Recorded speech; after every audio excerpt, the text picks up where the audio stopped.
என்னை ஈன்றோரின் பாதம் பணிந்தவனாக டான் தொலைக்காட்சியில் நடைபெறுகின்ற கவியின் குரல் நிகழ்ச்சியின் வாயிலாக மீண்டும் ஒரு முறை இணைவது மற்றற்ற மகிழ்ச்சி அடைகிறேன். அந்த வகையிலே இந்த கவிதை தொகுப்பில் இணைந்திருக்கும் நான் மாரியப்பன் ஜீவன்ராஜ், நுவரெலியா மாவட்டத்திலிருந்து.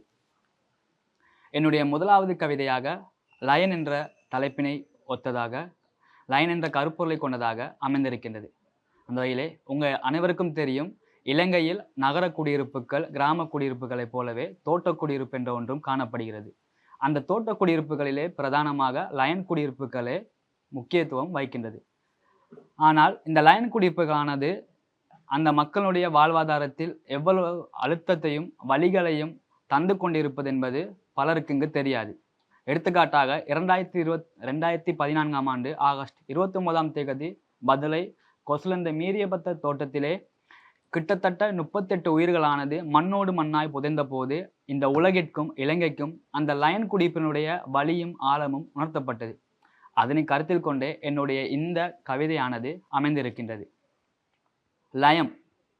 லயம் என்பது உங்களுக்கு மண்ணாக தெரியலாம், எங்களுக்கோ கிடைக்காத உரிமை. லயம் என்பது உங்களுக்கு மண்ணாக தெரியலாம், எங்களுக்கோ கிடைக்காத உரிமை.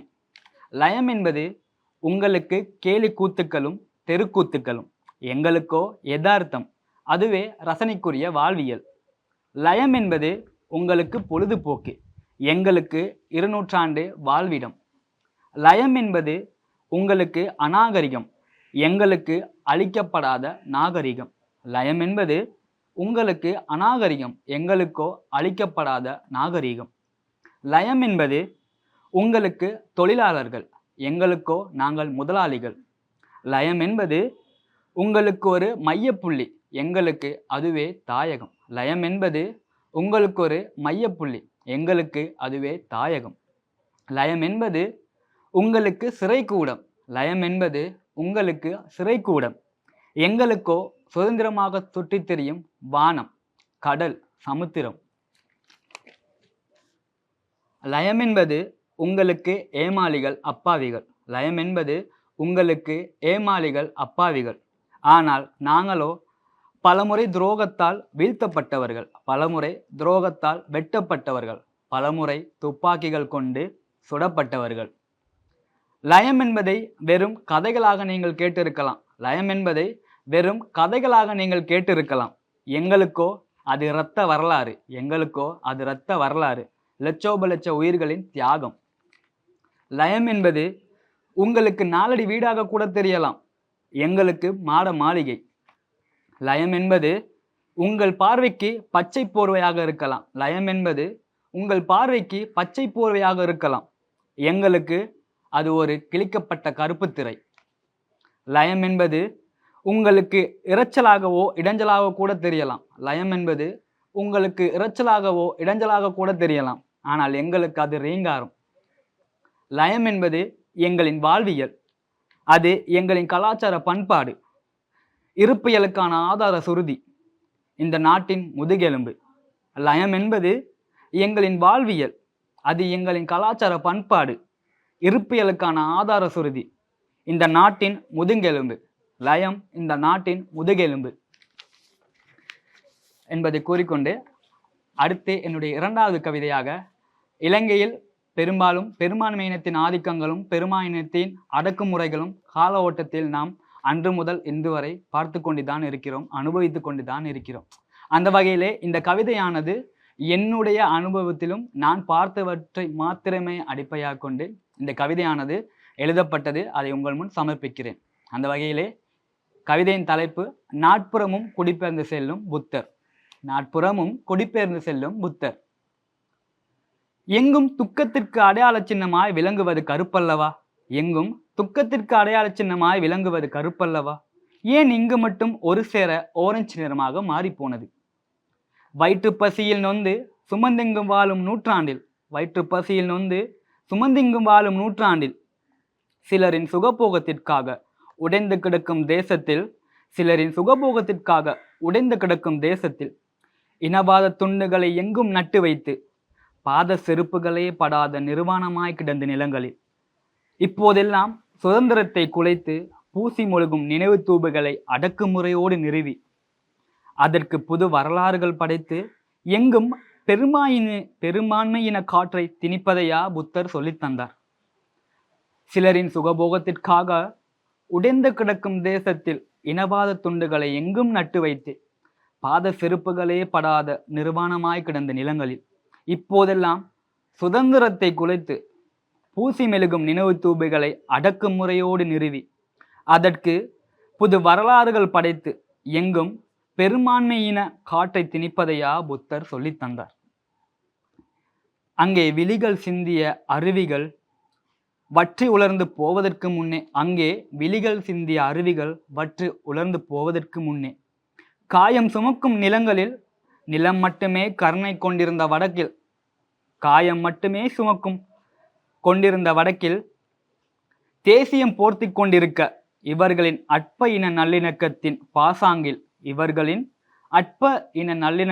பாசாங்கில் கிழக்கிலே முஸ்லிம் சனங்களின் காணிகள் துப்பாக்கிகள் கொண்டு இராணுவமயமாக்கப்பட்டது. 2 நூற்றாண்டாய் இங்கே நிலமற்ற சமூகமாய் திரியும் சனத்திற்கு கொடுக்கப்படாத நிலச்சுதந்திரம். 2 நூற்றாண்டாய் இங்கே நிலமற்ற சமூகமாய் தெரியும் சனத்திற்கு கொடுக்கப்படாத நிலச்சுதந்திரம். 4 அடி கல் சிலைகளுக்காக எங்கள் நிலைகள் தாரகை வார்க்கப்பட்டு 4 அடி கல் சிலைகளுக்காக எங்கள் நிலைகள் தாரை வார்க்கப்பட்டு குத்தகைக்கு கூட எமக்கில்லாத இந்த நிலம் அவர்களுக்கு மொத்தமாக இவ்வினத்தின் உழைப்பும் சேர்த்தே கொடுக்கப்படுகிறது. ஒருவேளை நாமும் இம்மண்ணில் பெரும்பான்மையின பிள்ளைகளாக இருந்திருந்தால் 200 கடந்தும் காத்திருக்க தேவையில்லை போலும். ஒருவேளை நாமும் இம்மண்ணின் பெரும்பான்மையின பிள்ளைகளாக இருந்திருந்தால் 200 கடந்தும் காத்திருக்க தேவையில்லை போலும். தேசங்களை எல்லாம் சுற்றி வரும் காற்றே, வேற்றினத்தவர் எங்களுக்கு இந்த நிலைமை வந்து எங்களை கொன்றளிப்பதோ புதிதல்ல. ஆனால் காலடியில் மௌன மொழிகளிலே சிறந்தவற்றை தெரிந்து அறிந்து உம்மையே போற்றும் இருண்ட இந்நாட்டில் உங்கள் இன மக்களுக்கு கிடைக்காத சுதந்திரங்கள் பல உண்டையா. உமக்கோ சிலையேற்றி ஒளியாய் உம்மை ஏற்று உழைக்கும் அடித்தட்டு வர்க்கத்திற்கு இந்த பெரும்பான்மையே கண்ணீர் துடைக்க கைக்குட்டுகளை கொடுக்க ஏன் இன்னும் சொல்லித்தரவில்லை?